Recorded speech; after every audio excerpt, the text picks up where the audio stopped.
Hey, do you have any mascara? I said, do you have any mascara? Who am I kidding? I need more lip gloss.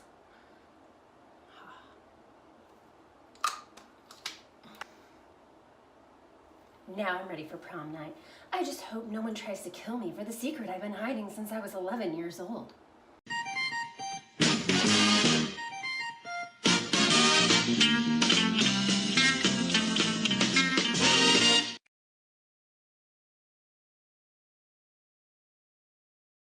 Apparently, I'm channeling the picture of the prom night soundtrack. So, whatever that's supposed to be.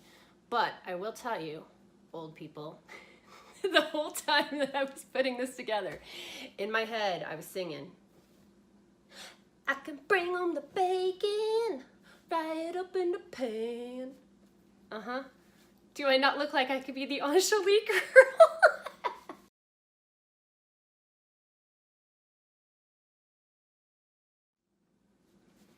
So, Wendy Richards from Prom Night is my first girl who has two actresses. So, in the very beginning, we are introduced to the 11-year-old gang of kids, including Wendy, who is the leader of the group.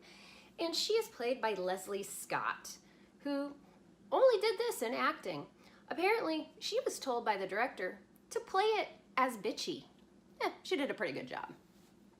Now, for the bulk of the movie, we have Wendy as a 17-year-old, played by Anne-Marie Martin, or Eddie Benton, as she was known up until this movie, and then she went to Anne-Marie Martin. Like, I can understand marriage, nicknames, that kind of thing. I don't know how you go from Eddie Benton to Anne-Marie Martin, whatever. So she did a few things in the 80s. She actually did the movie The Boogans, which when I was researching this, I was intrigued to watch it. Ray Robinson, thank you again. She was also in a film called Savage Harvest, which was kind of a safari thriller with Tom Skerritt. I hate that I can't find a picture of this, but she was in one episode of one of the best shows ever on TV, The Young Ones. Apparently she played, quote, blonde with big tits. She was also, I had no idea, Dory DeRoe on the ABC sitcom Sledgehammer, which only aired for a couple of seasons. I haven't seen it since I was a kid, but I loved that show. I think it was on from like 86 to 88. So I had no idea that she was even involved with that. So I found out all kinds of fun things about her. Now, she quit acting in the late 80s, early 90s. She actually was married to Michael Crichton, the writer. She co-wrote the movie Twister. And after she stopped acting, she went to pursue her actual life passion full time. And that is competitively riding horses. So she is actually a member of the California Icelandic Horse Association. She rides competitively all over the world. And she does some photography on these really, really beautiful creatures. So I finally have somebody that I can tell you what they're doing right now. This movie opens up in 1974. Wendy and her friends are all 11 years old, and they are playing the most sinister game of hide and seek I've ever seen.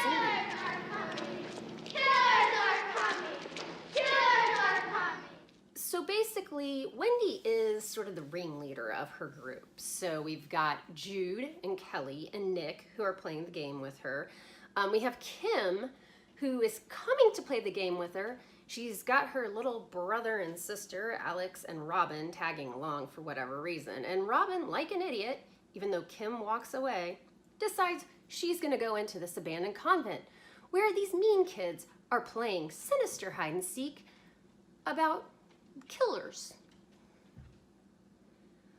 Well, needless to say, this doesn't go well, and she makes too much noise and she blows Nick's cover. So Nick throws her to the killers. And what happens here is tragic, yes, but is an accident. She falls out the window of this convent, apparently, as we're told later, where none of these kids should have been playing anyway. So, of course, the first thing that the kids think is, we've got to get somebody quick. But not Wendy. She's 11 years old. This is 1974, and she says, are you crazy? They'll put us in jail. If we tell anyone, they'll say it's our fault. Who believe it was an accident? What if... Listen to me. We'll go home now and never, ever tell anyone. yes. So that tells you of her sociopathic tendencies right there. So they keep this secret. And now we fast forward to... And now all these kids are going to high school, and they are 17 years old, and they are getting ready for their... So tonight is prom night. We follow them through this entire day. So of all of the kids, we find out that Kim, who is Jamie Lee Curtis in this movie, and Jude and Kelly and Nick all are still friends. Now, Nick and Wendy had been dating, but Wendy and Nick broke up, and, well, Wendy's a raving bitch about it. So she's not still friends with the rest of them. As far as Alex goes, I think that Kim, his sister, is the only one who tolerates him, and spoiler alert, Alex is the killer. Robin! We all start getting prank calls from somebody who is breathing deeply. It's Alex, you guys. I'm sorry, it's Alex. Okay, so he's calling each of the kids who are involved in Robin's accidental death systematically and marking them off a list. And hey, it's time for Wendy's phone call. She thinks it's Lou, who is the muscle-bound thug who's going to help her a little bit later. Never mind that. She goes downstairs and talks to her mom, housekeeper, I'm not sure. And we find out that not only has she not changed a lot, she's pretty much just gotten bitchier. Be home for dinner, Wendy. How the hell should I know? Now, she goes out and gets in her car. Extensive research here, people. But I do believe that is a 1974 Corvette C3 Stingray, T-tops. That is my dream car. Now, my dream car is actually white. I wouldn't go for orange. But that is a badass car. I'm not a total gearhead. I grew up with a dad who was way into cars, and for some reason, that car was totally imprinted on me. And in fact, there was one for sale not that long ago, just down the road, and it was a white one. It was $15,000. So if anybody wants to get me one for my birthday, it's in June, so you have time to save. However, if your budget's a little lower than that, I'll also accept this for a gift.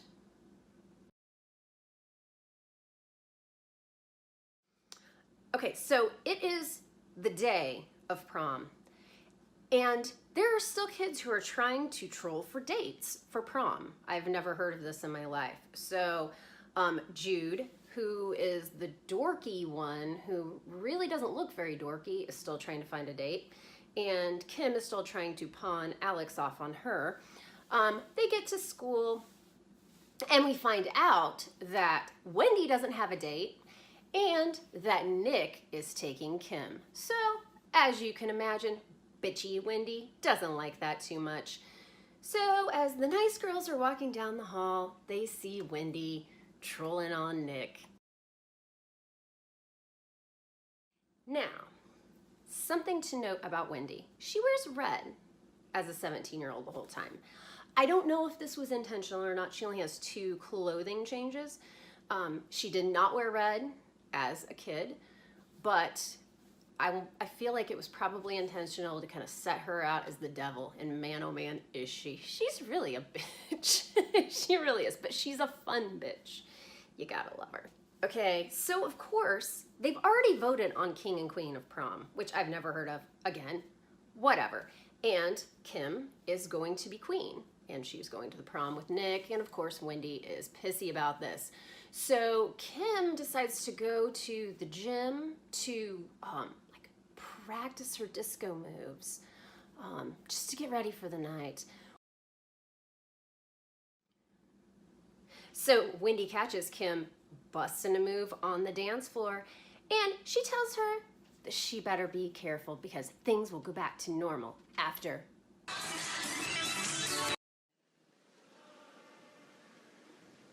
It's not who you go with, honey. It's who takes you home. All right, so we get to the cafeteria, and Lou, who has been pursuing Kim the whole time, decides that he's going to play a delightful prank where he puts on a ski mask at school and tries to accost her. Now, that probably wouldn't fly too much in a school, I wouldn't think, but the brother, Alex, attacks Lou, which I think is probably warranted. But of course they both get hauled down to the principal's office. Now, if you didn't already think that high school was a cool ass place to be, look at this. They have a kiss banner in their fucking cafeteria. I am so there. Sign me up. So Wendy makes one last ditch attempt to get Nick to take her to the prom, and of course he says no. So as Lou's getting hauled down to the principal's office, she tries to grab him and he has... I got this appointment. But she'll wait because, well, Wendy's got a prank up her sleeve. What am I wearing now? Oh, tonight.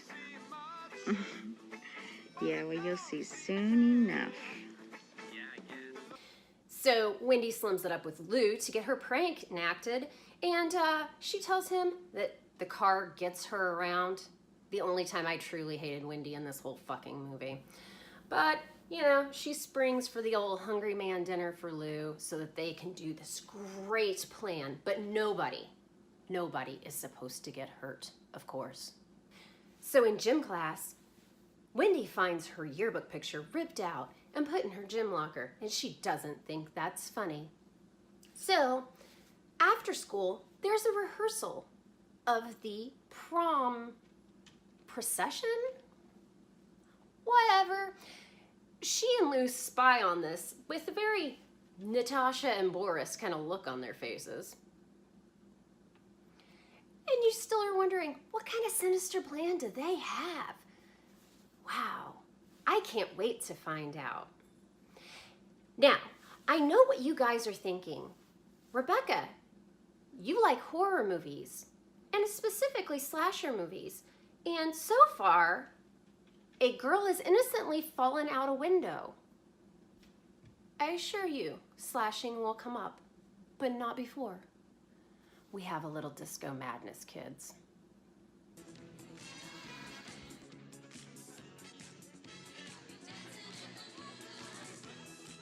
So, bitchy Wendy sits on her couch, smokes a cigarette, looks at her watch, and waits for Lou to show up and is bitchy again to Mom, Grandma, housekeeper, whatever this old white-haired lady is to her. So Lou brings two of his thugs, and she tells him again she does not want anyone to get hurt. Okay, fine. Let's go to prom. Now, not to mention, Lou has been suspended from school. So I'm not really sure how he's not just completely like kicked off the property as soon as he gets to prom, but whatever. Apparently things are a little different at high school. Did I mention Leslie Nielsen is the principal? And also Kim and Alex and the dead girl's dad? Hey, whatevs. So, they walk in. So, of course, you know the saying, what's better than getting mad is getting even. So, what happens? Kim grabs Nick. She says, Not sure what we can do. and what they can do is a coordinated disco dance. Yeah, you gotta behold this for a couple minutes, guys.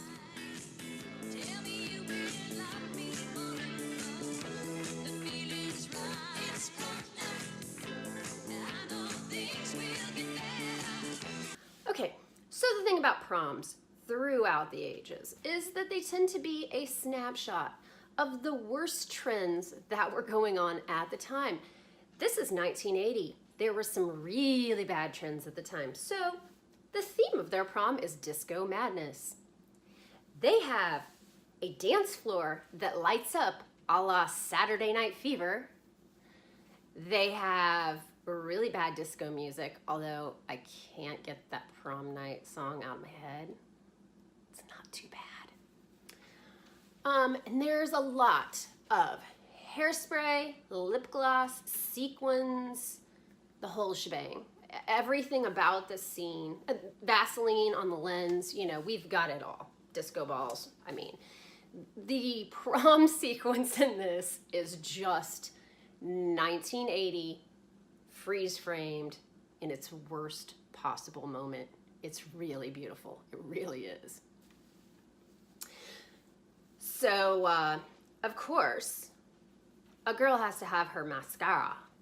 So our girl Wendy goes to the bathroom to put on some mascara, and she doesn't have any. It's terrible. Well, what's more terrible is the lights go off and, well, Wendy's in for some shit. Okay, that's not Lou. Again, that's Alex with an axe. And now he's going to chase Wendy. Now I should mention that a couple of the other kids already got killed at this point in time, so we did have a little bit of slasher. But this is really the big scene. So we have a big chase through this high school. Wendy goes through the entire high school like a track star in disco shoes. If she wasn't running cross country, she really should have been. Those are not easy to walk in, let alone run in. And man, does she thwart him, Alex, several times in her my boogie shoes. So Wendy hauls ass up the stairs into the biology department. And of course, it's dark. She finds a nice cabinet to hide behind and waits. And he comes in. And then he's gone. And she backs away into the stupid anatomy dummy that just happens to be on the other side of a door. Yeah, I'm sorry. That teacher was just asking for their prop to get fucked up. Sorry.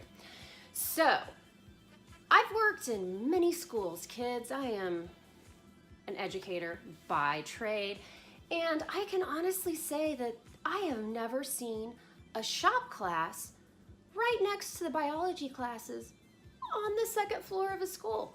But at this school, that's what you get. So, you gotta admit, Wendy's pretty freaking smart. She goes into the shop class. Again, a chained exit. Oh my God. And she finds a car and decides to hide in the car. It's a brilliant idea. So Alex comes in and she's locked the cars. But he comes in with an axe. And I did research for Friday the 13th Part 3. And apparently at this point in time, windshields and back windows had that mesh in them so that if they got busted, the glass wouldn't come out towards you. Of course, that doesn't happen in that movie. It's like made out of sugar glass in Friday the 13th Part 3 in the Volkswagen. But in this movie, he comes through the side windows. Side windows were not reinforced at that point in time with the wire mesh. So, believable. She still's a trooper and she gets out. And now she finds herself a storage room to hide out in. I think this is proof, Wendy, that you didn't need any more mascara. Well, of course, a body has to fall, which is going to make her scream and is going to blow her cover for Alex. And Wendy gets gets a black screen death. Yeah, I don't know what's up with this. Why all of the cool girls have a very lame death, but she does. So we hear her get hacked and slashed, I guess. But bye-bye, Wendy. Now, Wendy never gets to see her prank come to fruition, which is really tragic. So it's good that we still get to see what happens. So Lou and his thugs don't know that she's been killed, and they go to still do the prank. Remember, this prank was not supposed to hurt anybody. Okay, a prank that's not supposed to hurt anybody involves kidnapping Nick, who is the prom king, gagging him, tying him up, bitch slapping him unconscious, so that Lou can wear the crown and come out on the stage and surprise Kim. Yeah, I don't know how that's nobody getting hurt, but hey, whatever. She's not there to supervise the boys, and they go ahead and do it. Of course, when it's all said and done, Alex was going to kill Nick, but he lops off Lou's head anyway. And in one of the most glorious things in this film, Lou's head rolls down the Disco Madness processional right into the kids. It's great. Wendy, you weren't quite a final girl, and you weren't prom queen, but to us, you'll always be Queen Bitch.